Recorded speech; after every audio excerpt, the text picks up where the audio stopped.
पद्मदुर्ग कोकण किनारपट्टीवर असलेला असा एक शिवाजी महाराजांचा किल्ला जो अजूनही खूप कमी लोकांना माहिती आहे. गाइस, मी आणि माझे मित्र चाललो आहोत मुरुड मधील आपल्या महाराजांचा पद्मदुर्ग एक्सप्लोर करायला. मित्रांसोबतचा हा प्रवास, हिरवेगार रस्ते आणि समुद्राकडे नेणारी ही सफर.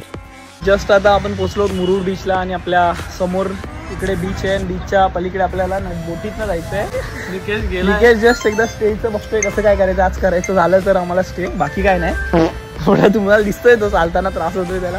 इथे अशा प्रकारे थोडा बाईक पार्क केलाय सेफ सावलीमध्ये. मुरुड बीच वरून किल्ल्यावर जाण्यासाठी खास सोयी नाही मिळत. किल्ल्यावर पोहोचण्यासाठी साधारण 300 रुपये पर पर्सन असं फेरीचं तिकीट काढावं लागतं आणि किल्ला फिरायला साधारण 1 ते 1.5 तास मिळतो. पद्मदुर्ग छत्रपती शिवाजी महाराजांनी 1676 मध्ये बांधलेला एक सागरी किल्ला आहे. जंजिराच्या सिद्धीचा मुकाबला करण्यासाठी हा किल्ला उभारला गेला होता. तसंच काही इतिहासकार सांगतात पद्मदुर्गला जंजिराशी जोडणारा एक गुप्त बोगदा देखील होता. पण खरोखर तो अस्तित्वात होता का, पाहूया पुढच्या भागात.